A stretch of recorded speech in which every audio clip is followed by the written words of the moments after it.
अस्सलाम वालेकुम। Today we will discuss about security market index के इंडेक्स होता क्या है, किस तरीके से फॉर्म होता है, दुनिया के इंडेक्सेस की फॉर्मेशन के पीछे फिलॉसफी क्या है, इंडेक्स हम लोग क्यों बनाते हैं, ये सब चीज़ों का जवाब देखेंगे। और फिर हम इसके अंदर देखिए बेतहाशा क्वेश्चंस हैं जो हमें क्या करेंगे, हम करेंगे। ठीक है, ये सारे क्वेश्चंस हैं जो हमें क्या करने हैं, ठीक है ना। तो आप अगर चीज़ों को साथ साथ लेते हुए चलेंगे, ठीक है, तो इंशाल्लाह उम्मीद करता हूँ कि आपको कोई प्रॉब्लम नहीं होगी। ठीक है, अगर आपको कहीं प्रॉब्लम भी हो रही होगी तो हम न्यूमेरिकल बेस में वो सारी चीज़ें कवर्ड हो जाएंगी। ठीक है, आपको इस लेक्चर के में आपको एक अपने साथ क्या रखनी है, एक नोटबुक रखनी है, एक आपके पास पेन होनी चाहिए, और तीसरी चीज़ आपके पास क्या होना चाहिए, कैलकुलेटर होना चाहिए।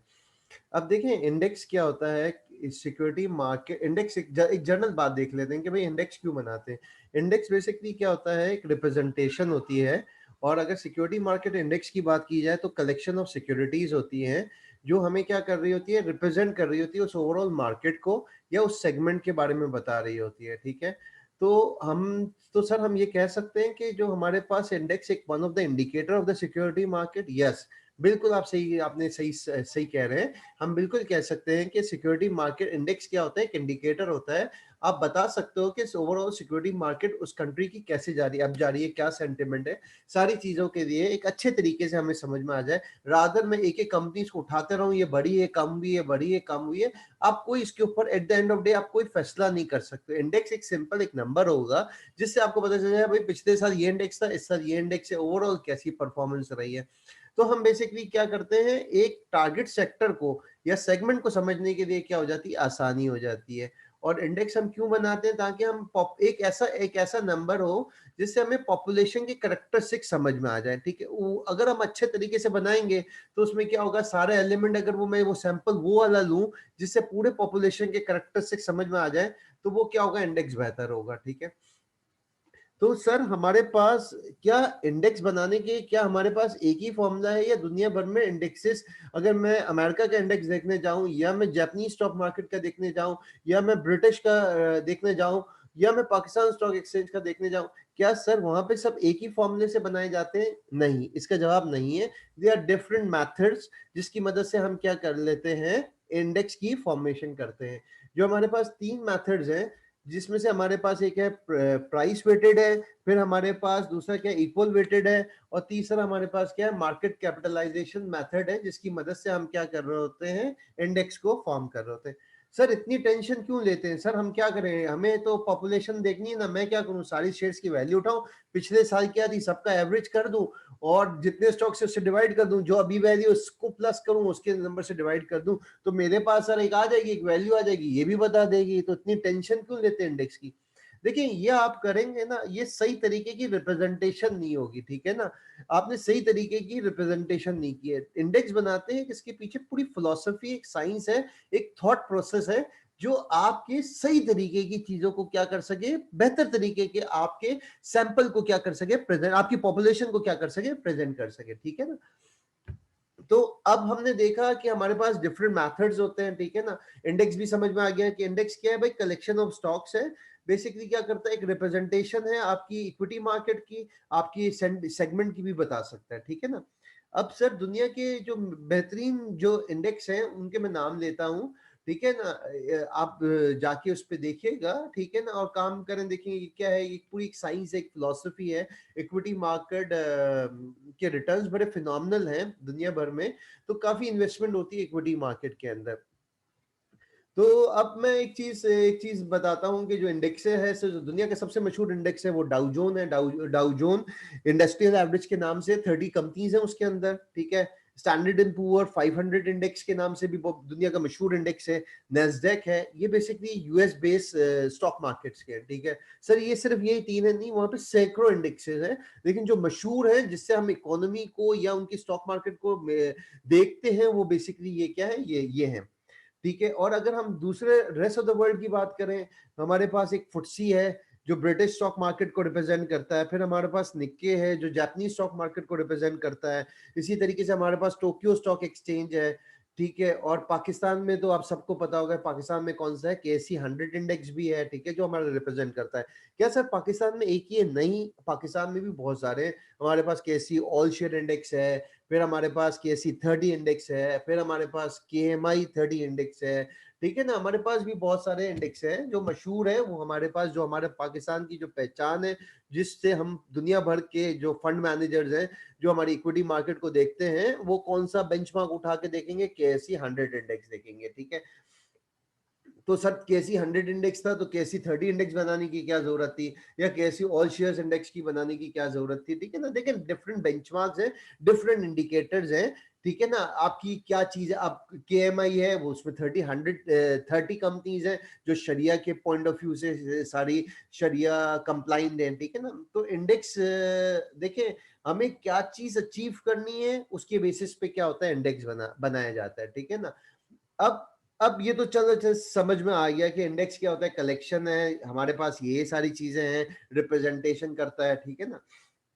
अब हम देखते हैं कि इंडेक्स की मेन मेन क्या जो बुनियादी चीजें होती हैं, जो इंडेक्स बनाने के फायदे क्या है। यस जी, आपके जहन में कुछ आ रहे होंगे फायदे, कि जो क्या हो, कि भाई देखिए आप इंडेक्स, अगर आप अच्छा इंडेक्स बनाते हैं तो वो क्या करेगा, आपको सारी चीजों की क्या कर रहा होगा, इंडिकेशन दे रहा होगा, और सारे आइटम ऑफ पॉपुलेशन की, ठीक है ना, अंडर कंसिडरेशन जो जो आपने देखी हुई है आपको, वो सही तरीके से, अगर आपने अच्छा इंडेक्स बनाया तो आपकी पॉपुलेशन की क्या होगी, सही तरीके से रिप्रेजेंटेशन होगी, ठीक है। इंडेक्स बनाते वक्त हमें एक चीज का ख्याल रखना है कि भाई हम क्या करें, इसके सारे सेक्टर्स की, जो जो आपके मुल्क में सेक्टर्स हैं, जैसे स्टील हो गया, इंश्योरेंस हो गया, बैंक्स हो गए, आपके पास रिफाइनरीज हो गई, ऑयल मार्केटिंग कंपनीज हो गई, आपके पास इन्वेस्टमेंट बैंक्स हो गया, टेक्नोलॉजी हो गई, ट्रांसपोर्टेशन हो गया, लॉजिस्टिक हो गई, कम्युनिकेशन हो गई, तो उनकी क्या होनी चाहिए, रिप्रेजेंटेशन होनी चाहिए उस इंडेक्स के अंदर। अगर आप नहीं करोगे तो वो रिप्रेजेंटेशन नहीं होगी, तो वो आपकी सही ट्रूली मायने पे आपकी वो जो इंडेक्स होगा, वो पॉपुलेशन, वो आपका करेक्टरिस्टिक्स नहीं बता रहा होगा, ठीक है ना। तीसरी चीज, आपको जो इंडेक्स की जो मेन फायदा है वो ये है कि आपके मार्केट के सेंटिमेंट्स पता चल जाते हैं। अगर मैं बोलूं भाई आज स्टॉक मार्केट का इंडेक्स ऊपर था, तो आप आपको समझ में आ रहा होगा, हाँ भाई ओवरऑल सिक्योरिटीज जो होंगी, जो स्टॉक मार्केट में जो शेयर्स प्राइस होगी या जो हमारे होगी, वहां पे तेजी का रुझान होगा, और शेयर प्राइसेस उस दिन क्या हुई होंगी, बड़ी होंगी। मैं बोलता हूं कि इंडेक्स क्या है, बियरिश का ट्रेंड है, मार्केट क्या जा रही है, नीचे जा रही है, इंडेक्स क्या जा रहा है, नीचे जा रहा है, तो you can understand the sentiments, ठीक है ना, कि ओवरऑल हमारा सेंटिमेंट्स कैसा है, ठीक है ना। तो बेसिकली इंडेक्स क्या करता है, रिफ्लेक्शन करता है, ठीक है ना। किस चीज की रिफ्लेक्शन है, मार्केट सेंटिमेंट्स की रिप्रेजेंटेशन है।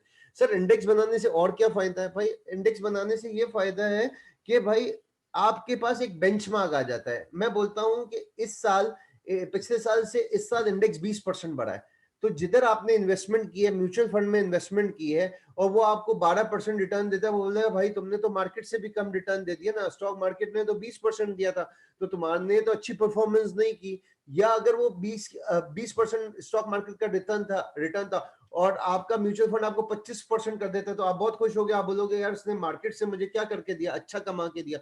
जब तक आपके पास यार्ड स्टिक नहीं होगी, आपको कैसे पता चलेगा, आप परफॉर्मेंस को इवेल्युएट नहीं कर सकते हो, ठीक है ना। तो आपके पास ये क्या बन जाता है, बेंचमार्क बन जाता है, ठीक है ना। सही है, क्लियर हो रहा है आपको, इंडेक्स के फायदे बता रहा हूं, ठीक है ना। इंडेक्स क्यों बनाते हैं मैंने वो भी पहले बता दिया, अब इसके फायदे हैं, ठीक है ना। क्या चीज है कि एक आपके पास बेंचमार्क पता चल जाएगा। दूसरी चीज क्या होती है कि अगर इंडेक्स होगा ना, मैं हिस्टोरिक डेटा को देख के बता सकता हूँ, गुज़िश्ता 10 सालों से स्टॉक मार्केट का जो इंडेक्स था, स्टॉक मार्केट के जो इंडेक्स में चेंज आया है वो 15% है। तो अब मेरा रिक्वायर्ड रेट ऑफ रिटर्न में भी मुझे क्या हो जाएगी, आसानी हो जाएगी। मैं अपने रिक्वायर्ड रेट ऑफ रिटर्न भी क्या कर सकता हूँ, एक्सपेक्टेड रेट ऑफ रिटर्न भी क्या कर सकता हूँ, इजीली क्या कर सकता हूँ, स्टॉक मार्केट के इंडेक्स की मदद से क्या कर सकता हूँ, एस्टिमेट कर सकता हूँ, ठीक है ना। और मैं इससे रिस्क भी निकाल सकता हूँ, कितना डिविएशन आया है भाई गुज़िश्ता 10 सालों में इनके रिटर्न्स के अंदर। तो ये क्या हो जाता है, इंडेक्स मुझे क्या कर देता है, एक बेंचमार्क बना देता है, ठीक है ना। इसके अलावा देखिए बात क्या चीज होती है, एक एक मॉडल पोर्टफोलियो भी आप इससे बना सकते हो, ठीक है ना। सर मॉडल पोर्टफोलियो क्या होता है, देखिए मॉडल पोर्टफोलियो ये होता है, अगर मैंने केएससी 100 इंडेक्स है, ठीक है ना, केएससी 100 इंडेक्स फॉर एग्जांपल 25% बढ़ता है, ठीक है ना, तो मैंने क्या किया भाई, कंपनी सारी क्या कर ली, वही सिलेक्ट कर ली, 100 कंपनियां कर ली, उसमें मैंने क्या कर लिया, पैसा दे दिया, जितना मेरा इंडेक्स बढ़ेगा उतनी मेरा क्या बढ़ेगा, मेरा पोर्टफोलियो बढ़ेगा। तो सर ये तो बड़ा मुश्किल काम हो गया। अगर केएससी में 100 कंपनी है, मैं 100 कंपनी सेलेक्ट करूं और जो जो पैसे मैं सब में डालूं इक्वल अमाउंट से, तो मेरी तो लाइफ बहुत मुश्किल हो जाएगी। ये करना तो बहुत मुश्किल है। तो आपको ये करने के लिए मौजूद आपको ये थोड़ी करना है, आपके पास क्या है, एवेन्यूज हैं, लोग मौजूद हैं, पोर्टफोलियो मैनेजर्स मौजूद हैं, आपके पास सारी प्रोडक्ट्स अवेलेबल हैं। तो आप क्या कर सकते हो, वो ये काम उनको दे दो, वो आपसे थोड़ी सी मैनेजमेंट फीस चार्ज करेंगे और क्या करेंगे, जो स्टॉक मार्केट का जो फंड होगा उसके अंदर प्लेस कर देंगे। तो सर जितने प्रोपोर्शन से हमारा केसी 100 इंडेक्स बढ़ता है एक साल में, उतने ही प्रोपोर्शन से मेरा पोर्टफोलियो भी बढ़ जाएगा। बिल्कुल हाँ। तो सर उसका नाम क्या बोलेंगे, इक्विटी फंड बोलेंगे? नहीं। क्या सर इनकम फंड है? नहीं। उसको हम नाम बोलते हैं एक्सचेंज ट्रेडेड फंड बोलते हैं। इसको क्या बोलते हैं, एक्सचेंज ट्रेडेड फंड बोलते हैं। ठीक है। ये एक्सचेंज ट्रेडेड फंड क्या होता है, जिस भी इंडेक्स में आप काम करना चाहते हो, फॉर एग्जांपल आपने केएमआई में काम करना है, केएमआई 30 इंडेक्स है। अब मैं खुद बैठ के 30 कंपनीज को सिलेक्ट करूं तो मेरी लाइफ क्या हो जाएगी, मुश्किल हो जाएगी। इक्वल वेटेज डाल लूं और ये सारी चीजें करूं। मैं क्या करता हूं, स्टॉक एक्सचेंज में मेरे पास एक्सचेंज ट्रेडेड फंड के नाम से शेयर्स की ट्रेडिंग होती है। उसमें मीजान मीजान मीजान एक्सचेंज ट्रेडेड फंड है मेरे पास, मैं उन्हें उसके शेयर्स खरीद लिए। उन्होंने मेरे से पैसा लेगा, वो पैसे को क्या करेगा, इक्वली क्या कर देगा, मैनेज कर देगा उसी जो स्टॉक मार्केट के पोर्टफोलियो। तो मेरे पास क्या फायदे हैं, ये एक इंडिकेटर मिल गया। ठीक है ना। मैं अपना पोर्टफोलियो भी बना सकता हूँ इंडेक्स की मदद से। ठीक है। तो हमने क्या क्या देख लिया, इसके फायदे भी देख लिए, भाई इंडेक्स क्यों बनाया जाता है, ताकि आपके पास एक बेहतर तरीके की क्या हो जाए, अंडरस्टैंडिंग हो जाए कि ओवरऑल क्या था, बेंचमार्क आपको पता चल जाए, आप परफॉर्मेंस को देख सको। ठीक है ना। ठीक है, ये सारी चीजें क्लियर हो गई। अच्छा सर, अब इंडेक्स कैसे बनता है, तो इंडेक्स कैसे बनता है, तो अब आपके जहन में इंडेक्स को जब बनाने के लिए बैठेंगे तो कुछ बुनियादी सवालात आएंगे, जिनका जवाब देंगे तो अब फिर आप क्या कर सकते हैं, इजीली इंडेक्स को बना सकते हैं। ठीक है। जो पहला बुनियादी सवाल आपके जहन में आएगा, व्हाट इज बीन मेजर्ड। ठीक है sir, what is been measured, हमें क्या मेजर करना है। ठीक है। अगर मुझे शरिया कंप्लाइंट स्टॉक्स देखने हैं, तो मैं तो उसके अंदर बैंक्स तो नहीं दूंगा, मैं तो उसके अंदर इंश्योरेंस नहीं लूंगा ना। तो मुझे क्या मेजर करना है, तो मैं उसकी मदद से एक इंडेक्स फॉर्म करूंगा। ठीक है ना। तो केएमआई 30 इंडेक्स में शरिया कंप्लाइंट स्टॉक आ जाएंगे और केएससी 100 इंडेक्स के अंदर 100 कंपनीज आ जाएंगी। अगर अब मुझे बैंकिंग का बनाना है, बैंकिंग सेक्टर का एक इंडेक्स बनाना है, तो उसके अंदर बैंकिंग की कंपनीज आ जाएंगी। तो पहला बुनियादी सवाल ये बनता है कि भाई हम क्या चीज बनाने के लिए बैठे, हमें क्या चीज मेजर करनी है। अगर हमारे पास इसका जवाब होगा तो मैं इंडेक्स बना सकता हूं। ठीक है ना। फिर दूसरी चीज आता है कि व्हाट सिक्योरिटीज। ठीक है, व्हाट सिक्योरिटीज। ठीक है। अब मुझे इंडेक्स बनाना है, तो अब मैंने इंडेक्स तो सोच लिया कि सर मुझे बैंक का एक इंडेक्स बनाना है। मैं इंडेक्स इसलिए बता रहा हूँ, बनाना चाह रहा हूँ, तो मैं देखना चाह रहा हूँ गुज़िश्ता एक साल में बैंक की ओवरऑल क्या परफॉर्मेंस होगी। ठीक है ना। तो मैंने इसमें अब उसके अंदर मैं सिक्योरिटीज क्या लूँ। अगर मैं जाता हूँ पाकिस्तान स्टॉक एक्सचेंज में, तो वहां पे तो भाई सैकड़ों बैंक है। वहां पे मीजान बैंक भी है, वहां पे बैंक इस्लामी भी है, वहां पे यूबीएल भी है, वहां पे अलाइड भी है, वहां पे एमसी भी है, वहां पे सिल्क भी है, वहां पे समिट भी है, वहां पे स्टैंडर्ड चार्टर्ड भी है, वहां पे नेशनल बैंक भी है। भाई अब मैं क्या करूं, क्या मैं सारी बैंकों को कंसिडर कर लूं, ठीक है, या मैं चंद बैंकों को कंसिडर करूं। तो इसका जवाब ये है कि भाई आपको क्या इंडेक्स बनाते वक्त आपको ये भी सोचना है कि मुझे कौन कौन सी सिक्योरिटीज को सेलेक्ट करना है। ठीक है ना। तीसरा आपके पास क्या आना चाहिए कि what weight. What weight, sir what weight का मतलब क्या है, भाई मैंने एमसीबी में की वेटेज क्या होनी चाहिए, यूबीएल में मेरी वेटेज क्या होनी चाहिए, या मेरी मीजान बैंक में क्या वेटेज होनी चाहिए। ठीक है ना। मैं किस वेट, किस प्रोपोर्शनेट या किस अमाउंट से मेरी इन्वेस्टमेंट होनी चाहिए। तो वेट जब तक डिफाइंड नहीं होंगे तो आपका इंडेक्स नहीं बन सकता। ठीक है ना। तो सर क्या अलग अलग वेट भी से हो सकते हैं, हाँ अलग भी हो सकते हैं, इक्वल वेट भी हो सकते हैं, और हमारे पास डिफरेंट फिलोसफीज हैं इसको निकालने के लिए। ठीक है। मैंने आपको बताया कि 3 मेथड्स हैं जिसकी मदद से हम इंडेक्स बनाते हैं। हमारे पास पहला मेथड है प्राइस वेटेड है, दूसरा हमारे पास इक्वल वेटेड है, और तीसरा हमारे पास मार्केट कैपिटलाइजेशन मेथड है। ठीक है ना। ये 3 मेथड है जिससे इंडेक्स बनने हैं, और तीनों से क्या होगा, तीनों की इंपॉर्टेंस अलग है, तीनों की सिग्निफिकेंस अलग है, तीनों का वे ऑफ कैलकुलेशन अलग है। ठीक है ना। और तीनों के मतलब आप जब सवालात करेंगे तो आपको पता चलेगा भाई हाँ प्राइस वेटेड हमें क्यों अलग बताता है, इक्वल वेटेड क्या है, और हमारे पास मार्केट कैपिटलाइजेशन क्या है। दूसरा सवाल हमारे पास, तीसरा सवाल हमारे जहन में आता है व्हाट वेट्स। चौथा हमारे पास आता है how often to rebalance, how often to rebalance. Sir ये क्या बात हो गई, हाउ ऑफन टू रीबैलेंस का मतलब क्या है? भाई देखो अगर नेशनल बैंक है 100 रुपए का शेयर हो जाता है 150 हो जाता है, तो अब जैसे ही इसकी प्राइस बढ़ जाती है तो अब आपकी अमाउंट ऑफ इन्वेस्टमेंट भी क्या बढ़ जाएगी, बढ़ जाएगी। तो अब मुझे इसकी बैलेंसिंग कब करनी चाहिए, मुझे हर 6 महीने के बाद करनी चाहिए। मैं किस तरीके से करूंगा उसकी बैलेंसिंग, मेरा फिर वेट किस तरीके से चेंज होगा, इसका जवाब हमारे पास क्या होता है, हाउ ऑफन टू रीबैलेंस। ठीक है ना, वो हमें इसकी मदद से हमें पता चलेगा कि हमें रीबैलेंसिंग नॉर्मली दुनिया भर में क्या होती है, 6 महीने में क्या की जाती है, इंडेक्स की रीबैलेंसिंग होती है। ठीक है, ठीक है। और हमारे पास आखिरी क्या है, व्हेन टू रिकॉन्स्टिट्यूट, रिकॉन्स्टिट्यूट। ठीक है सर, वो रिकॉन्स्टिट्यूट का मतलब क्या है? देखिए रिकॉन्स्टिट्यूट का मतलब ये है कि भाई आपने बोला मैं ये 4 बड़े बैंक्स को कंसिडर करूंगा।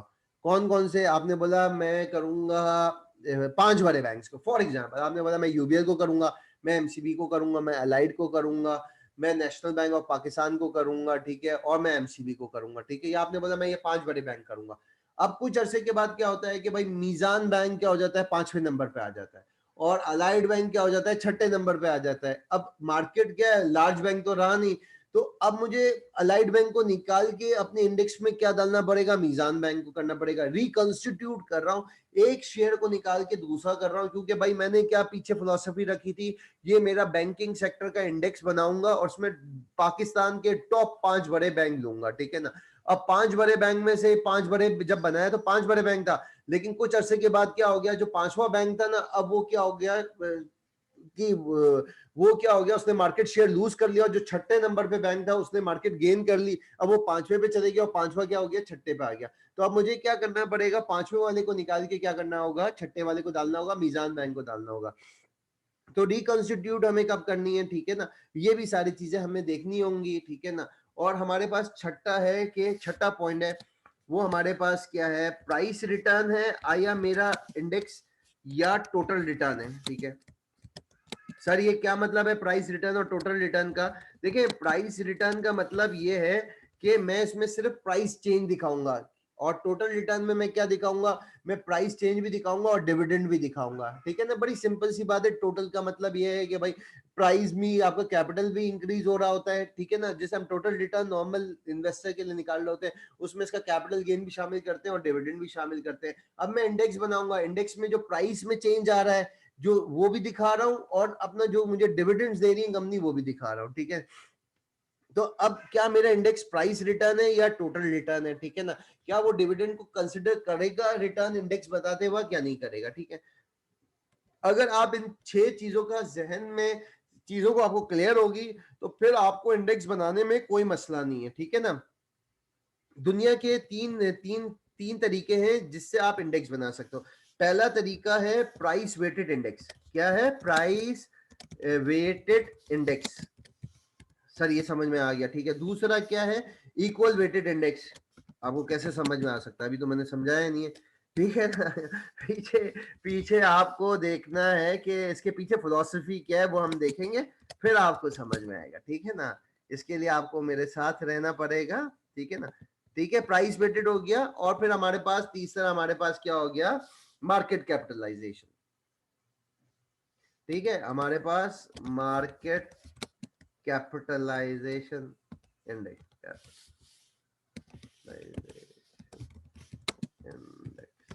जिसको वैल्यू इंडेक्स भी कहा जाता है। ठीक है ना, ये तीन तरीके हैं जिससे हमारा क्या होता है, इंडेक्स क्या हो रहा होता है, फॉर्म हो रहा होता है। ठीक है ना, तीन अलग अलग में। सर तीन अलग अलग क्यों है भाई? भाई हैं तीन अलग अलग है, नैस्डैक कुछ अलग यूज कर रहा है, डाउ जोन्स अलग यूज कर रहा है, केएससी अलग यूज कर रहा है, पीछे तीनों की क्या अलग अलग फिलॉसफी है। ठीक है ना, तो असल चीज है कि आपके सही तरीके से आपकी स्टॉक मार्केट की रिप्रेजेंटेशन होनी चाहिए। ठीक है, ठीक है, अब मैं पहला लेके चलता हूं, प्राइस वेटेड लेके चलता हूं, ताकि आपको वन बाय वन लेके चलूंगा। एग्जांपल्स हैं बेतहाशा, हमारे पास क्वेश्चंस दिए हुए हैं, हमें क्या करना है, इसको क्लियर करेंगे, ठीक है। एग्जाम्पल देता हूँ, एग्जाम्पल दूंगा ना तो लाइफ बहुत आसान हो जाएगी। आप बोलोगे सर ये बनाना था, अब तो मैं बैठ के किसी भी क्या कर सकता हूँ, बैंकिंग का भी बना सकता हूँ, मैं इंश्योरेंस का भी बना सकता हूँ, मैं रिफाइनरीज का भी बना सकता हूँ, इसमें क्या मुश्किल है, कोई रॉकेट साइंस नहीं है, ठीक है ना। आपको एक दफा तरीके समझ में आ जाए तो आप कर सकते हो, ठीक है। मैंने एग्जाम्पल देखे, अब यहाँ पे अब मैं इंडेक्स बनाने के लिए बैठूंगा 100 कंपनीज की, तो क्या हो जाएगा, डेटा और कंप्यूटेशन क्या हो जाएगी, लाइफ बहुत मुश्किल हो जाएगी। अगर 30 शेयर्स की एग्जाम्पल बता दूं और उसमें 3 कंपनीज की, वही इंप्लीमेंट क्या होगी, 100 के लिए होगी, ठीक है। एक मैं बोलता हूँ, मेरे पास एक कंपनी है, स्टॉक ए है, उसकी प्राइस 100 है, ठीक है। स्टॉक बी है, उसकी प्राइस 50 है, और स्टॉक सी की प्राइस भी क्या है, 50 है, ठीक है। 50 आ गए, ठीक है। ये मैं इसको इधर कर देता हूँ, कंट्रोल एक्स कर देता हूँ, ठीक है, ठीक है। ये मेरे पास फॉर एग्जांपल प्राइस थी 31 दिसंबर 2019 को थी, ठीक है, ठीक है। अब मेरे पास 31 दिसंबर 2020 को मेरे पास हो गई 31 दिसंबर 2020 को, ठीक है ना। अब इसकी शेयर की प्राइस बढ़ के कितनी हो गई, 150 हो गई, ठीक है। फिर 55 हो गई इसकी, और इसकी क्या रही, 50 रही। अब मैं बोलता हूं भाई मुझे प्राइस वेटेड इंडेक्स बना के बताओ, अब बताओ उसका इंडेक्स क्या होगा, ठीक है ना। अब ये कौन से मेथड से यूज कर रहा हूं, प्राइस वेटेड से कर रहा हूं। प्राइस वेटेड इंडेक्स के अंदर मैं क्या करूंगा, सबसे पहले मैं क्या करूंगा, इनका टोटल करूंगा।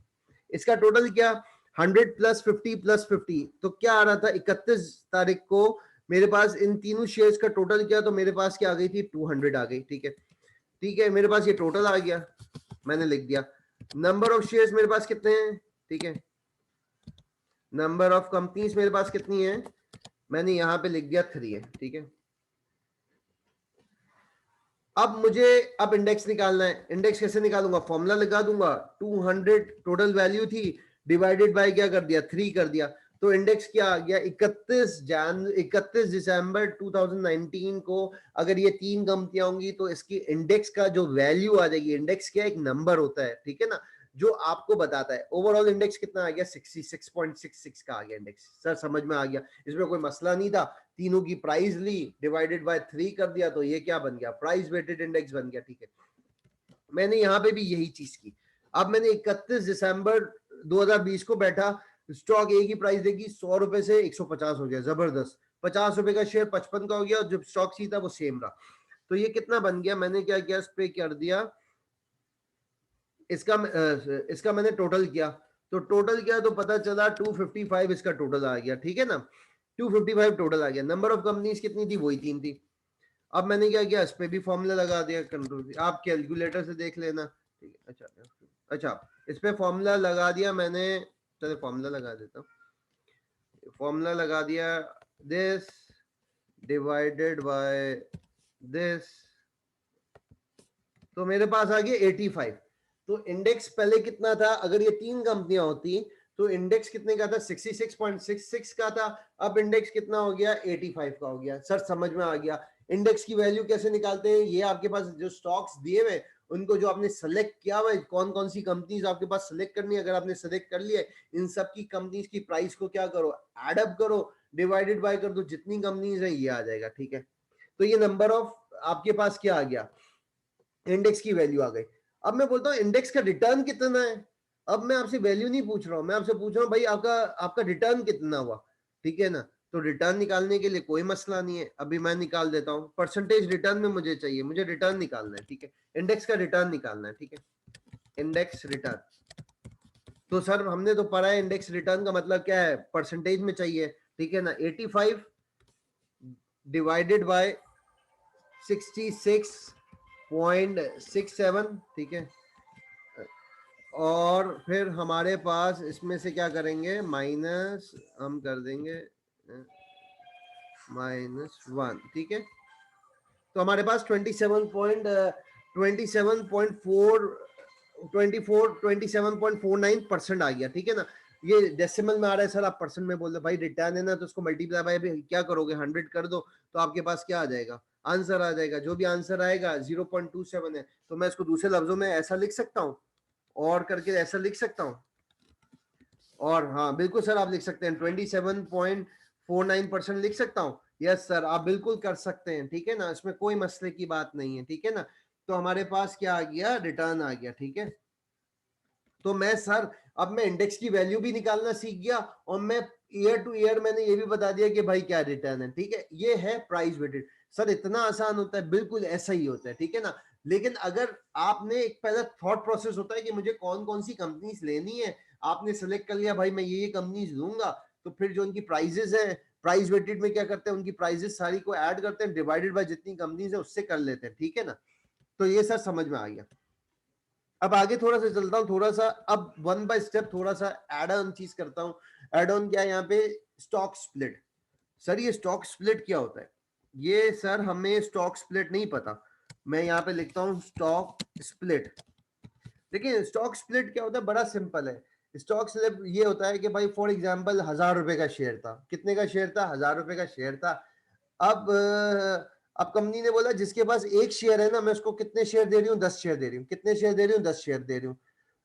पहले किसके पास कितने शेयर थे सर, पहले तो एक शेयर था। स्टॉक स्प्लिट के बाद इसको कितने मिल गए, 10 मिल गए। सर तो उसके तो मजे आ गए, 1000 रुपए को मल्टीप्लाई बाय करे 10 शेयर तो 10,000। ऐसी बात नहीं है बेटा, जब स्टॉक स्प्लिट होता है तो प्राइस भी क्या हो जाती है, कम हो जाती है। तो सर इसका मतलब ये है कि अगर कम इसके पास 1000 शेयर थे, कंपनी ने दिया होंगे 10 शेयर दिए होंगे, तो ये 100 रुपए का हो गया होगा, बिल्कुल हाँ। अगर कंपनी 2 शेयर देती तो भाई आप क्या करो, 1000 को 2 से डिवाइड कर लो तो 500 रुपए का एक शेयर हो जाता। तो सर कंपनी अगर 20 देती तो 50 रुपए का हो जाता। तो ये सर समझ में तो आ गया कि जो स्टॉक स्प्लिट होता है उससे हम डिवाइड कर देते हैं प्राइस से, तो हमारे पास स्प्लिट की, आफ्टर स्प्लिट की प्राइस आ जाती है, इसमें कोई मसले की बात नहीं है। सर ऐसा कंपनी करती क्यों है, ऐसा करने की जरूरत क्यों पेश आती है कंपनी को, देखो स्टॉक स्प्लिट इसलिए किया जाता है जब प्राइसेस बहुत ज्यादा बढ़ जाती हैं, तो उस शेयर की वॉल्यूम क्या हो जाता है, ट्रेडिंग क्या हो जाती है, कम हो जाती है।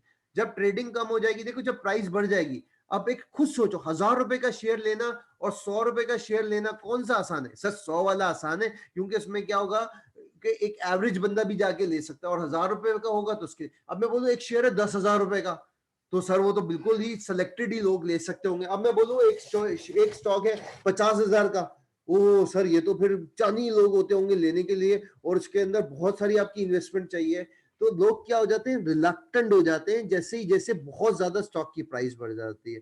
तो इसके लिए कंपनी क्या कर देती है, स्टॉक स्प्लिट कर देती है, कुछ भी नहीं होता इसमें, बस नंबर ऑफ शेयर्स को बढ़ा दिए जाते हैं।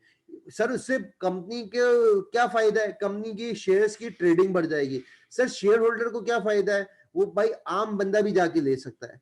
सर जिसके पास शेयर मौजूद था उसको क्या फायदा, देखो उसको कुछ नहीं मिलना, उसके पास पहले 1000 रुपए का एक शेयर था, उसकी वर्थ कितनी थी, 1000 थी। अब कंपनी ने 1000 एक शेयर लिया, उसको बोला ये लो 10 शेयर, अब उसकी वर्थ क्या है, 100 रुपए। अब 100 को 10 से मल्टीप्लाई करो, वही 1000 रुपए। उस बंदे के जेब में 1000 रुपए ही आएंगे, उस बंदे को फर्क नहीं होना जिसके पास शेयर है। लेकिन इससे फायदा क्या होगा कंपनी को, जब 100 रुपए का क्या ज्यादा से ज्यादा लोग खरीदेंगे, ठीक है ना, और जो बंदा पहले खरीद नहीं सकता था तो क्या होगा, वो भी खरीद लेगा। देखिए एग्जाम्पल देता हूँ, तो इस एग्जाम्पल से आपको क्लियर हो गया होगा कि अब कि चीजें क्या होनी चाहिए स्प्लिट से, ठीक है ना। ठीक है, अब सर अब एक इसमें एक चीज लेके आता हूँ, थोड़ा सा लेवल को क्या करता हूँ, डिफिकल्ट करता हूँ, ठीक है। लेकिन है नहीं, आप प्रैक्टिस करेंगे तो कोई मसला नहीं होगा। अब मैं यहाँ पे लेके आ जाता हूँ, एक नई चीज लेके आ जाता हूँ स्टॉक स्प्लिट की, ठीक है। अब कंपनी ने क्या किया, कंपनी ने क्या किया, 31 दिसंबर को 150 वाला जो शेयर था उसके अगेंस्ट बोला भाई ये शेयर हमें वापस करो, हम 75 75 के क्या कर देंगे, तुम्हें दो दे देंगे। कितने दे देंगे, 75 75 के दो दे देंगे। तो सर अब तो प्राइस 75 हो गई, हाँ प्राइस 75 हो गई, इसमें कोई मसले की बात नहीं, डरना नहीं है, ठीक है ना। अब स्टॉक की प्राइस क्या हो गई, स्टॉक स्प्लिट के बाद, स्टॉक स्प्लिट के बाद प्राइस क्या हो गई सर, 75 हो गई। ये बात तो हमें समझ में आ गई, क्योंकि जिसके पास 150 वाला शेयर था उससे वापस लिया, उसको दो दे दिया, उसको टेंशन नहीं। अब इंडेक्स फॉर्म में तो सर ये तो बड़े मसले की बात हो जाएगी, इसमें कोई मसले की बात नहीं होगी, इसकी पीछे पीछे फिलॉसफी मौजूद है। स्टॉक बी में कोई स्प्लिट नहीं होता, वही 55 का होता है। स्टॉक सी में भी प्राइस क्या है, 50 है, वो भी वही रहती है, ठीक है। इसका टोटल किया तो टोटल मैंने किया 75 55 और 50, तो उसका टोटल कितना आ गया, आपने टोटल किया 180 आ गया, ठीक है, 180 आ गया, ठीक है। अब मैं 180 को क्या करूंगा, अब 3 से डिवाइड नहीं करूंगा, 180 को 3 से डिवाइड नहीं करूंगा, ठीक है। अब मुझे क्या करना है, 3 से इसको डिवाइड नहीं करना है, ठीक है ना। क्यों नहीं करना है, तो अब हम इसको देखेंगे। अब यहाँ का जो डिनोमिनेटर होगा ना, अब मैं उसकी वैल्यू को कैलकुलेट कर लूंगा, ठीक है ना। स्टॉक स्प्लिट के बाद क्या हो जाता है, डिनोमिनेटर क्या हो जाता है, चेंज हो जाता है, ठीक है ना। डिनोमिनेटर को चेंज कर, देखो इकोनॉमिकली उस बंदे की वेल्थ पे फर्क नहीं आया तो इंडेक्स भी क्या रहेगा, सेम रहेगा। इंडेक्स भी क्या रहेगा, सेम रहेगा। अब मुझे क्या करना है, मुझे ये चाहिए कि भाई मेरा इंडेक्स का आंसर क्या रहे, 85 रहे। अब मैं 180 को ऐसे क्या, किस नंबर से डिवाइड करूंगा कि मेरा आंसर क्या हो जाए कि 85 रहे, ठीक है ना। आप इसको जो डिवाइड करोगे, सिंपल मैथ्स है, इसमें मसला ही क्या सर, मैं मैथमेटिक्स के प्रिंसिपल को लगाऊंगा और मेरे पास क्या आ जाएगी, वैल्यू आ जाएगी, ठीक है ना। अब मुझे क्या चाहिए, एक ऐसा नंबर जिससे मेरी क्या हो जाए, आ जाए, ठीक है ना। वो मैंने इसकी कैलकुलेशन की है, 2.12 है। 2.12 को मैं डिवाइड करूंगा तो मेरे पास क्या आ जाएगा, इंडेक्स क्या आ जाएगा, 85 आ जाएगा, ठीक है। तो स्प्लिट से इंडेक्स की वैल्यू पे कोई फर्क नहीं आता, सिर्फ किस में फर्क आता है, डिनोमिनेटर में फर्क आ जाएगा, ठीक है। अब डिनोमिनेटर क्या हो जाएगा, कम होता जाएगा, ठीक है ना। अब मैं एक एग्जांपल बताता हूं, डाउ जोन्स है ना, डाउ जोन्स के अंदर कितनी कंपनीज थी जो इनिशियली आई थी, वो क्या थी, 30 के से यूज हुआ था। लेकिन स्प्लिट के बाद क्या होता गया, डिनोमिनेटर कम होता गया, कम होता गया, और अब इसकी वैल्यू क्या है, 1 से भी क्या है, कम है, ठीक है ना। तो ये अब आपको क्लियर हो गया होगा कि किस तरीके से आफ्टर स्प्लिट करते हैं। स्प्लिट क्यों किया जाता है सर, स्प्लिट इसलिए किया जाता है ताकि हम क्या कर सके, शेयर की प्राइस कम हो जाए। कम होने से क्या फायदा होगा सर, उसकी ट्रेडिंग बढ़ जाएगी। ट्रेडिंग बढ़ने से क्या फायदा होगा सर, इसमें आम बंदा भी क्या कर सकता है, इन्वेस्ट कर सकता है, और शेयर भी क्या हो जाएगा, लिक्विड हो जाएगा। सर लिक्विड से क्या मतलब है, उसमें नंबर ऑफ शेयर्स की ट्रांजैक्शंस क्या हो जाएंगी, बढ़ जाएंगी, ठीक है। ये चीज हमें समझ में आ गई सर, प्राइस वेटेड हमें समझ में आ गया, ठीक है। अब हम आ जाते हैं इक्वल वेटेड पे, ठीक है। एग्जाम्पल यही कंटिन्यू रखूंगा ताकि अब आपके सामने क्या होता है, चीजें क्लियर होती जाए। इक्वल वेटेड पे आ जाऊंगा, इक्वल वेटेड इंडेक्स, ठीक है। इक्वल वेटेड इंडेक्स के अंदर क्या है, वही 3 स्टॉक्स हैं, stock A, stock B and stock C. मैंने ये उठाया, ठीक है, ये ले लिया, ठीक है, ये मैंने ये ले लिया, ठीक है। ये मैंने क्या करा, मेरी लाइव आसान है, मैं यहाँ से कॉपी पेस्ट कर सकता हूँ, ठीक है। आपको अपनी बुक्स के अंदर लिखना होगा पूरा, ठीक है ना। अब ये इसकी प्राइस हो जाती है, ठीक है, कंट्रोल सी, ये मैंने कर दिया, ठीक है, ठीक है। तो ये मैंने देख लिया भाई, वही डेटा था, ठीक है, डेटा में कोई फर्क नहीं आया, ठीक है, डेटा में कोई फर्क नहीं आया, ठीक है, डेटा वही है। अब मुझे इंडेक्स निकालना है, ठीक है। अब मुझे क्या करना है सर, इसका क्या करना है, मुझे अब इंडेक्स बनाना है। क्या बनाना है, शाबाश, मुझे इंडेक्स बनाना है, ठीक है। अब मैं इंडेक्स किस तरीके से बनाऊंगा, ठीक है। अब इंडेक्स बनाना है, ठीक है, इंडेक्स बनाते हैं, ठीक है ना। क्या हमारे पास इक्वल वेटेड इंडेक्स में हमारे पास रिटर्न क्या है, अभी देख लेते हैं, ठीक है। अब मैं बोलता हूँ स्टॉक ए 100 से बढ़ के कितना हो गया, 150 हो गया, तो कितना परसेंट का रिटर्न हुआ सर, अभी निकाल लेता हूँ, उसमें मसला क्या है। 150 डिवाइडेड बाय 100, और जो आंसर होगा उसमें मैं -1 कर दूंगा, ठीक है ना। तो मुझे पता चल जाएगा, उसका रिटर्न पता चल जाएगा। इसमें मसला क्या है सर, या मैं वैसे भी कर सकता हूँ, 50 डिवाइडेड बाय 100 कर दूं तो डायरेक्ट मेरे पास आ जाएगा सर, वो 50% है। लेकिन मैं यहाँ पे आपको वर्किंग करके बता रहा हूँ कैसा आ गया, ठीक है ना। 0.5 हो गया या 50% हो गया, ठीक है। मैं इसको डायरेक्ट अपना 150% बोल सकता हूँ, बिल्कुल बोल सकता हूँ, ठीक है ना। ये कितना हो गया, 50% भी बोल सकता हूँ। 0.5 का मतलब क्या है, 50% हो गया। अब ये करना है, यही फॉर्मूला मैंने उठा, अपना यहाँ पे फॉर्मूला नहीं लगाया था, यहाँ पे फॉर्मूला लगा देता, is equals to this divided by this cell, 55 divided by this, ठीक है। फिर हम इसमें -1 कर लेंगे, ठीक है, ताकि हमें रिटर्न पता चल जाए, ठीक है, ठीक है। ये आ गया हमारे पास, 0.1 हो गया, ठीक है ना। तो मैंने इसको परसेंटेज में लाना है, ठीक है, कंट्रोल सी करता हूँ, उसको कंट्रोल वी है, ठीक है ना। तो मैं इसको अपने पास, एक सेकंड, मैंने फॉर्मूला है F2, ठीक है ना। ये आ गया हमारे पास,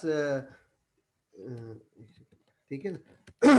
हमारे पास क्या आ गया, 10% आ गया। मैं 10% को मैं इस तरीके से दिखता हूँ, 0.1 का मतलब क्या है सर, 0.1 का मतलब क्या है कि मैं इसको, अगर मैं डायरेक्ट यहाँ पे 0.1 का मतलब क्या है, 10 है, अगर मैं इसको डायरेक्ट लगा दूं यहाँ पे कि परसेंटेज में आ जाए, मैं देख लेता हूँ, आ गया, देखिए ये भी आ गया। अब मैं इसको अगर परसेंटेज में करना चाहूँ, मैंने परसेंटेज का एक्सेल पे लगा दिया है, ठीक है, तो ये भी आ गया, ठीक है ना।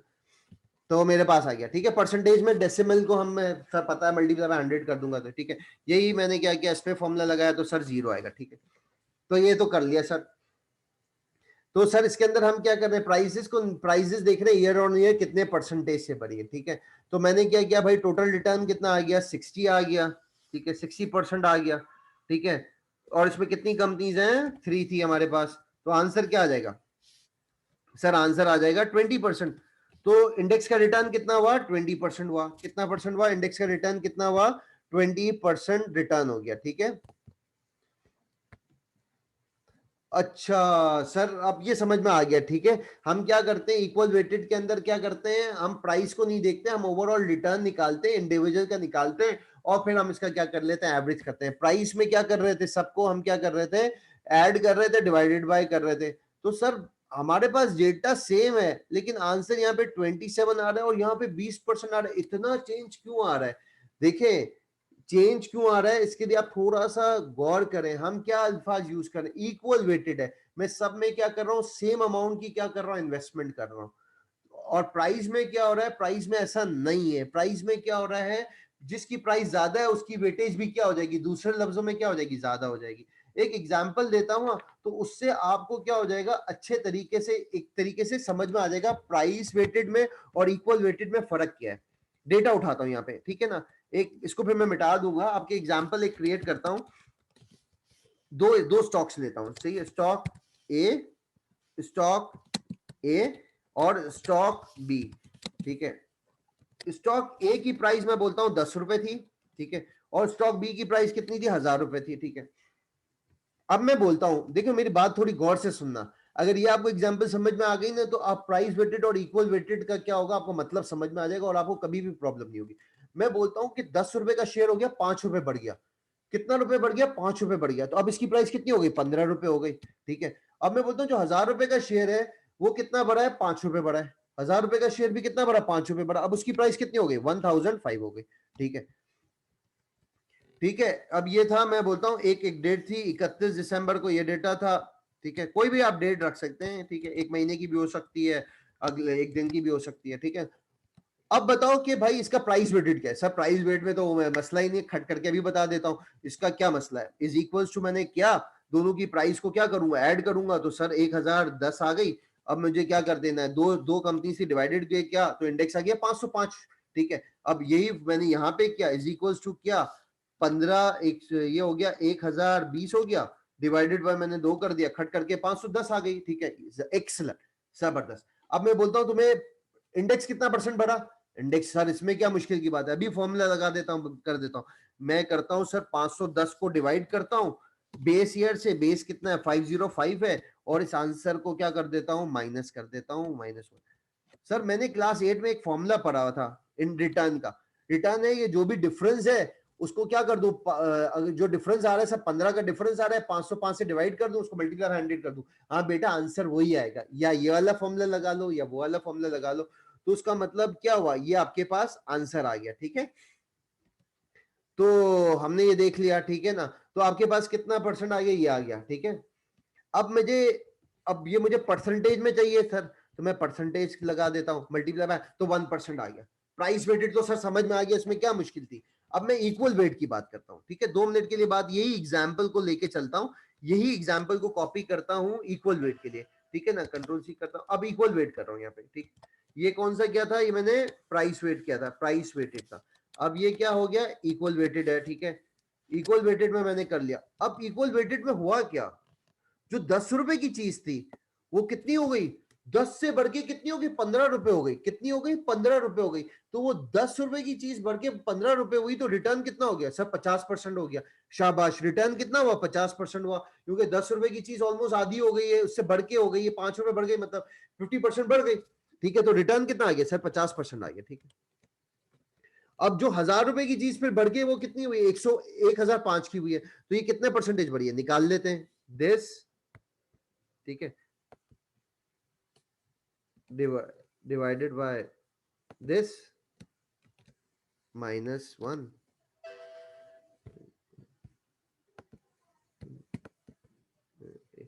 ठीक है, F2 है, ठीक है ना। तो हम इस पे फॉर्मूला लगा देते हैं, ठीक है ना।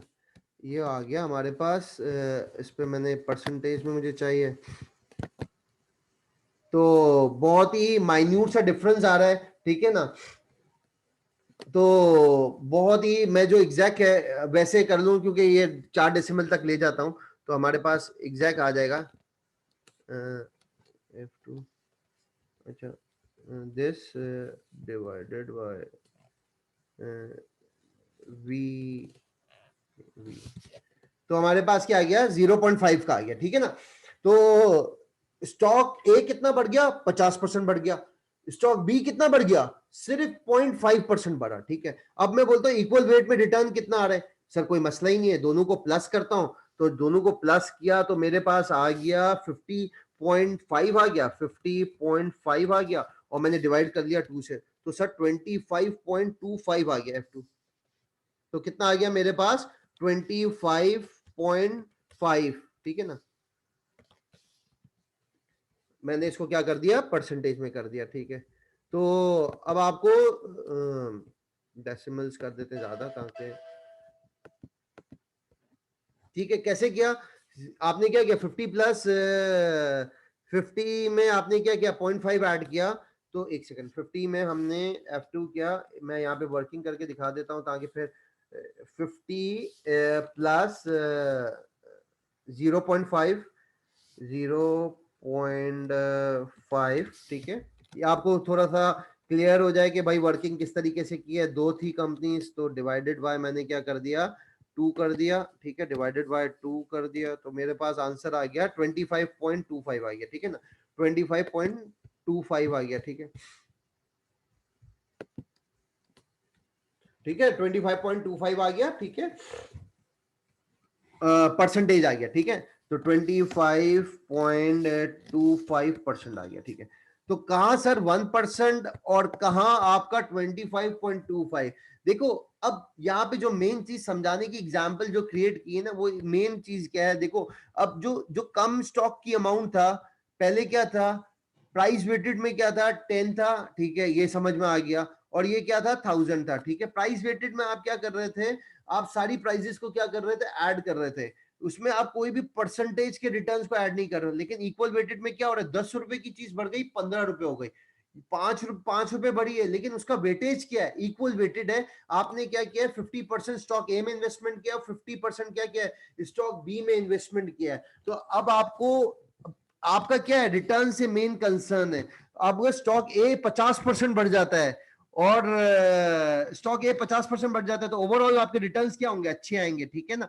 और प्राइस वेटेड में क्या होता है सर, प्राइस वेटेड में पीछे फिलॉसफी क्या है, आपने फॉर एग्जांपल एक शेयर 1000 का लिया और एक शेयर 10 रुपए का लिया, तो टोटल 2 शेयर हो गए। 1000 वाला सिर्फ 5 रुपए पर, 1000 वाला क्या भरा, सिर्फ 5 रुपए भरा, और 10 रुपए वाला क्या भरा, वो भी 5 रुपए भरा। लेकिन वेटेज किसकी ज्यादा थी, 1000 वाले की ज्यादा थी ना, क्योंकि 1000 रुपए में एक शेयर आ रहा है और 10 रुपए में क्या आ रहा है, एक शेयर आ रहा है। इक्वल वेटेड में पीछे फिलॉसफी ये नहीं है, इक्वल वेटेड में ये है, अगर आप 1000 रुपए लगा रहे हो तो 500 रुपए किस में लगा रहे हो, 10 रुपए वाले शेयर्स में लगा रहे हो, और 500 रुपए किस में लगा रहे हो, 1000 वाले शेयर्स में लगा रहे हो। बात क्लियर हो गई है। ये मैं एग्जाम्पल इस तरीके से क्रिएट कर देता हूँ, भाई 2000 रुपए इन्वेस्टमेंट कर रहा हो, तो 2000 रुपए में से 1000 वाला आपके पास एक शेयर आ गया, और जो बाकी बाकी आपके पास है जो शेयर्स है, वो कितने में आ गया आपके पास, 10 वाले आ जाएंगे। इक्वल वेटेड में पीछे ये फिलॉसफी चल रही होती है ना, ठीक है। अब आपको क्लियर हो गया है, आप मजीद एग्जांपल्स करेंगे तो आपको और अच्छा। अब ये चीज क्लियर हो गई आपको, प्राइस वेटेड में और इक्वल वेटेड में। प्राइस वेटेड में हम क्या कर रहे होते हैं, सिंपल सिंपल स्टॉक की प्राइसेस ले रहे होते हैं, और इक्वल वेट में क्या कर रहे होते हैं, हम इक्वली सेम अमाउंट की इन्वेस्टमेंट कर रहे हैं। अब फॉर एग्जांपल, अगर मैंने आपको एग्जांपल दी थी कि 2000 रुपए की, ताकि आपको पास अच्छे तरीके से समझ में आ जाए वेटेज के पीछे क्या। यहाँ पे क्या हो रहा है कि 2000 रुपए की एग्जांपल जिस तरीके से मैंने दी है, तो 1000 रुपए मैंने क्या किए होंगे, स्टॉक ए में पुट किए, और 1000 रुपए मैंने क्या किए, स्टॉक बी में पुट किए। तो इस तरीके से आपके पास पीछे क्या हो रही होगी, फिलॉसफी बन रही होगी, आप इक्वल अमाउंट की क्या कर रहे होंगे, इन्वेस्टमेंट कर रहे हैं। जबकि प्राइस वेटेड में ऐसा नहीं होता है। प्राइस वेटेड में आप क्या कर रहे होते हो, इक्वल अमाउंट की इन्वेस्टमेंट नहीं होती है। जिसकी प्राइस ज्यादा होती है उसकी वेटेज ऑटोमेटिकली क्या बन जाती है, ज्यादा बन जाती है। तो इसीलिए यहाँ पे रिटर्न देखें आपके सामने 1% आ रहा है, और यहाँ पे रिटर्न कितना आ रहा है, 25.25% आ रहा है, ठीक है ना। ठीक है, अब आगे चलते हैं, इसका हम देखते हैं, अगला पार्ट देखते हैं। अगला पार्ट है हम मार्केट कैपिटलाइजेशन देखते हैं। मार्केट कैपिटलाइजेशन, ठीक है। मार्केट कैपिटलाइजेशन हमें क्या बताता है? देखिए मार्केट कैपिटलाइजेशन हमें, हम लोग उसको डिटेल में डिस्कस करते हैं। अच्छा, मार्केट कैपिटलाइजेशन वेटेड इंडेक्स हमें क्या बताता है? मार्केट कैपिटलाइजेशन वेटेड इंडेक्स हमें ये बताता है, आप क्या कर देते हो, वेट असाइन कर देते हो, ठीक है ना। किस तरीके से मार्केट कैपिटलाइजेशन वेट में किस तरीके से वर्किंग होती है, पीछे फिलोसफी क्या है कि भाई मैं देखो इसमें ये करता हूं, जो शेयर की प्राइस है, पहले पहले ये समझते हैं कि मार्केट कैपिटलाइजेशन किसको बोलते हैं। मैं एक एग्जांपल क्रिएट करता हूं तो उससे आपको समझ में आ जाएगा। मेरे पास 1000 शेयर्स हैं, आउटस्टैंडिंग शेयर्स हैं नेशनल बैंक के 1000 हैं, टोटल आउटस्टैंडिंग शेयर्स कंपनी ने कितने इशू किए हैं? 1000 शेयर के, और एक शेयर की प्राइस 100 रुपए। तो बताओ टोटल मार्केट वैल्यू उन शेयर्स की कितनी हो गई? सर उसकी वैल्यू ही 1000 शेयर्स दिए थे, 100 रुपए का शेयर है तो लाख रुपए हो गई। तो उसकी मार्केट कैपिटलाइजेशन या जो उसकी वैल्यूज आ गई शेयर्स की, वो कितनी आ गई? 1 लाख आ गई। क्लियर हो गया? तो मार्केट कैपिटलाइजेशन किस तरीके से निकली? सर जो भी प्राइस होगी स्टॉक की, उसको नंबर ऑफ शेयर आउटस्टैंडिंग से मल्टीप्लाई बाय कर देना। क्लियर है? एक्सेलेंट। अगर सिल बैंक का नंबर ऑफ शेयर आउटस्टैंडिंग में बोलता हूं फॉर एग्जांपल 1000 है, और इस कंपनी की शेयर प्राइस कितनी है? 1 रुपीज है, तो उसकी मार्केट कैपिटलाइजेशन कितनी आ गई? सर वो 1 को मल्टीप्लाई कर दूंगा 1000 से तो 1000 रुपीज आ गई। एक्सीलेंट। तो अब मुझे बताओ मार्केट कैपिटलाइजेशन नेशनल बैंक की ज्यादा है या सिल बैंक की? सर नेशनल बैंक की ज्यादा है, ठीक है ना। नेशनल बैंक की कितनी है? 1 लाख है, और सिल बैंक की कितनी है? 1000 है। तो मार्केट कैपिटलाइजेशन कैसे निकालते हैं? शेयर प्राइस को किससे मल्टीप्लाई बाय कर देते हैं? जो शेयर प्राइस को नंबर ऑफ शेयर आउटस्टैंडिंग से मल्टीप्लाई बाय कर देते हैं, ठीक है। अब इसके अंदर क्या कॉन्सेप्ट आ जाएगा? अच्छा सर अब हमें समझ में आ रहा है कि इसके अंदर अब हमारे पास पीछे क्या कॉन्सेप्ट आ जाएगा? पीछे आ जाएगा नंबर ऑफ शेयर्स आ जाएंगे। पहले में हमने क्या किया था? नंबर ऑफ शेयर्स को कंसिडर नहीं किया था। पहले वाले शेयर में हमने नंबर ऑफ शेयर्स को कंसिडर नहीं किया था। यही एग्जाम्पल लेके चलूंगा ताकि आपको सही तरीके से समझ में आ जाए, ठीक है।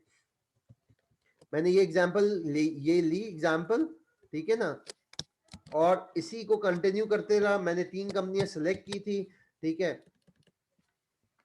Stock A, stock B and stock C थे, ठीक है। स्टॉक ए की वैल्यू 100 थी, स्टॉक बी की वैल्यू 50 थी, स्टॉक सी की ये थी। नंबर ऑफ ये वैल्यूज हो गई, ठीक है। अब मैं इसमें बता देता हूँ, हमारे पास एक चीज ऐड हो जाएगी, वो नंबर ऑफ शेयर्स ऐड हो जाएंगे, ठीक है ना। मेरे पास यहाँ पे नंबर ऑफ शेयर्स थे, ठीक है। मैं यहाँ पे इनके इंसर्ट कर देता हूँ एक और कॉलम, ठीक है। वो है number of shares outstanding, number of share outstanding, ठीक है। नंबर ऑफ शेयर आउटस्टैंडिंग इसमें है हमारे पास, पहले में 1 मिलियन शेयर हैं, ठीक है। दूसरे के स्टॉक्स के जो नंबर ऑफ शेयर आउटस्टैंडिंग है वो 50 मिलियन है, ठीक है। और तीसरे वाले के कितने हैं? 10 मिलियन है, ठीक है ना। ठीक है, ये सर समझ में आ गया। नंबर ऑफ शेयर्स को हमने क्या कर लिया भाई, कंपनी ने कितने शेयर्स इशू किए थे? यहाँ पे 1 मिलियन किए थे, 10 लाख। दूसरी कंपनी ने क्या किया? 50 मिलियन थे, और तीसरी ने कितने किए थे? 10 मिलियन किए थे, ठीक है ना। अब किस तरीके से हमें वर्किंग करनी है? अब हम करेंगे वर्किंग करेंगे, इसकी निकालेंगे 31 दिसंबर को। आप इंडेक्स निकालना है। अब मुझे 31 दिसंबर को इंडेक्स निकालना है, तो मैं सबसे पहले क्या करूंगा? मैं इसके जो नंबर ऑफ शेयर्स को क्या करूंगा? शेयर प्राइस से मल्टीप्लाई बाय कर दूंगा। तो इंडेक्स बन गया, कितना हो गया? ये मेरे पास कितने आ जाएंगे? मेरे पास आ जाएंगे सर 100 आ जाएगा, ठीक है। 50 को मैं मल्टीप्लाई बाय कर दूंगा 50 से, तो मेरे पास आ जाएगा 50 को मैंने क्या कर दिया? 50 से मल्टीप्लाई बाय कर दिया, 2500 आ गया। और फिर मैंने क्या किया? 50 को मैंने मल्टीप्लाई बाय कर दिया 10 से, तो मेरे पास कितना आ गया? एक्सीलेंट, कितना आ गया हमारे पास? 500 आ गया, ठीक है। अब मैंने ये देख लिया, इसी तरीके से मैंने 31 दिसंबर 2020 की क्या कर दिया? मार्केट कैपिटलाइजेशन निकाल ली। ये मैं क्या कर रहा हूँ? मार्केट कैपिटलाइजेशन निकाल रहा हूँ, ठीक है।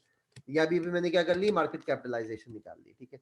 अब 150 को मैंने मल्टीप्लाई बाय कर दिया 1 से, तो क्या आंसर आ गया? 150 आ गया। फिर मैंने 55 को मल्टीप्लाई बाय कर दिया 50 से, तो क्या आंसर आएगा? देख लेते हैं। 55 इंटू 50, तो आंसर आ गया 2750 आ गया, ठीक है। और 50 इंटू 10, तो ये हमारे पास क्या आ जाएगा? 500 आ जाएगा, ठीक है। ये मैंने कर लिया, ठीक है। अब क्या करेंगे? अब मैं इन सबका क्या करूंगा? टोटल करूंगा। सम देखूंगा कि भाई मार्केट कैपिटलाइजेशन क्या थी 31 दिसंबर को। इसी तरीके से मैंने देख ली ये मार्केट कैपिटलाइजेशन 31 दिसंबर को देख ली, ठीक है। ठीक है, तो मैंने मार्केट कैपिटलाइजेशन देख ली, ठीक है। ये मार्केट कैपिटलाइजेशन कब की है, ये 2019 की है, और ये मार्केट कैपिटलाइजेशन कब की है, ये है 2020 की है, ठीक है। अब मुझे रिटर्न देखना है। अब मैं रिटर्न कैसे निकालूंगा, मैं रिटर्न निकालने के लिए बैठा हूं, अब इंडेक्स का रिटर्न निकालना है, ठीक है ना।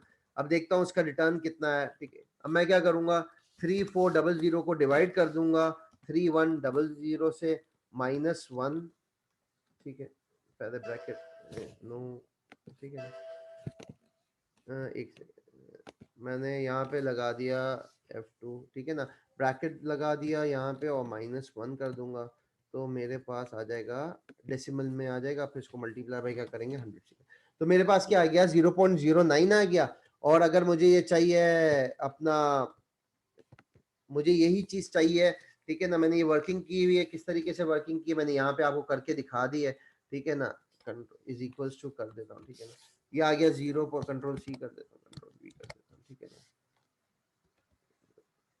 0 पॉइंट ये आ गया, ठीक है ना, 0.009 है। मुझे क्या चाहिए, रिटर्न चाहिए इंडेक्स का, तो मैं क्या करूंगा, उसको परसेंटेज में कर दिया तो 10% आ गया, ठीक है।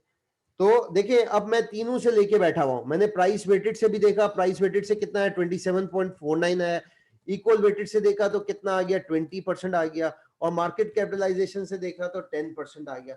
तो सर ये मार्केट कैपिटलाइजेशन प्राइस वेटेड में तो समझ में आता है कि हमने प्राइस को कंसिडर किया, सिर्फ हमने प्राइस की मूवमेंट देखी, ठीक है ना। हमें इक्वल वेटेड में क्या था, इक्वल वेटेड में हमने क्या किया, इंडिविजुअल्स का रिटर्न देखा और फिर इसकी एवरेज निकाली। और मार्केट कैपिटलाइजेशन वेटेड इंडेक्स के अंदर हमने क्या किया, हमने इसके अंदर ये किया, इसके नंबर ऑफ शेयर्स के क्या कर दिया, आउटस्टैंडिंग से इसको क्या कर दिया, मल्टीप्लाई कर दिया, तो हमारे पास क्या आ गया, रिटर्न आ गया। सर ये रिटर्न इतना कम क्यों है, देखो अब आप थोड़ा सा लॉजिकली सोचो ना, जिसकी मार्केट कैपिटलाइजेशन क्या होगी, जिसकी मार्केट कैपिटलाइजेशन ज्यादा होगी, ठीक है, और अगर वो शेयर बढ़ जाता है, मार्केट कैपिटलाइजेशन देखो स्टॉक बी की ज्यादा है, 50 मिलियन के है, सबसे ज्यादा किसकी है, 50 मिलियन है, स्टॉक बी की है, और स्टॉक बी इतना परसेंट से ज्यादा बढ़ा नहीं, ठीक है ना, वो 50 से क्या हुआ 55 हुआ। स्टॉक ए की मार्केट कैपिटलाइजेशन क्या है 1 मिलियन है, क्या है मार्केट कैपिटलाइजेशन क्या है 1 मिलियन है, ये क्या हो गया था 100 से क्या हो गया 150 हो गया, लेकिन इसकी मार्केट कैपिटलाइजेशन क्या थी, बहुत कम थी, 1 मिलियन थी। अगर ये 50 मिलियन वाला शेयर क्या हो जाता, 50 से 100 रुपए हो जाता, तो उसका रिटर्न क्या हो जाता, रिटर्न क्या हो जाते, फिनोमिनल रिटर्न्स हो जाते, रिटर्न्स क्या हो जाते, बढ़ जाते। तो इसमें ये पता चला जो जिसकी मार्केट कैपिटलाइजेशन ज्यादा है और अगर वो बढ़ जाता है स्टॉक, तो उसके ओवरऑल रिटर्न्स क्या हो जाएंगे, बढ़ जाएंगे, और जिसकी मार्केट कैपिटलाइजेशन कम है तो वो बढ़ता है तो उसका इतना ज्यादा इंपैक्ट नहीं आएगा, ठीक है। पीछे बहुत सारे सवाल आते हैं, थोड़ा सा आपको चीजों को अभी लिंक करने में थोड़ी सी प्रॉब्लम होगी, लेकिन हम जब बहुत सारे क्वेश्चंस करेंगे तो ये आपको चीजें क्लियर हो जाएंगी, इतनी ज्यादा मुश्किल नहीं है, पीछे फिलॉसफी है ये है। अच्छा सर ये बता दो कि पाकिस्तान के अंदर हम लोग इन तीनों में से कौन सा यूज करते हैं, सर क्या प्राइस वेटेड यूज होता है, इक्वल वेटेड होता है, या मार्केट कैपिटलाइजेशन। हमारे पाकिस्तान के अंदर केएससी 100 इंडेक्स के अंदर हम कौन सा यूज करते हैं, market capitalisation weighted index use करते हैं। इसमें क्या होता है, जो भी कंपनी के शेयर्स हैं उसको हम मल्टीप्लाई कर देते हैं उसकी करंट प्राइस से, और फिर हम मार्केट कैपिटलाइजेशन की मदद से, जो मैंने आपको करके बताया, उससे हम इंडेक्स बताते हैं, ठीक है। सर क्या प्राइस इंडेक्स वेटेड इंडेक्स कहीं यूज होता है, हाँ, डाउ जोन्स इंडस्ट्रियल एवरेज दुनिया का मशहूर तरीन इंडेक्स, वो कौन सा यूज करता है, प्राइस वेटेड इंडेक्स यूज होता है, ठीक है ना। तो हमने देखा है कि हर इंडेक्स से क्या होता है कि आप निकाल सकते हैं, ये तीन मेथड से निकाल सकते हैं, ठीक है। फिर हम इंशाल्लाह नेक्स्ट लेक्चर के अंदर हम डिटेल में रिमेनिंग क्वेश्चंस करेंगे।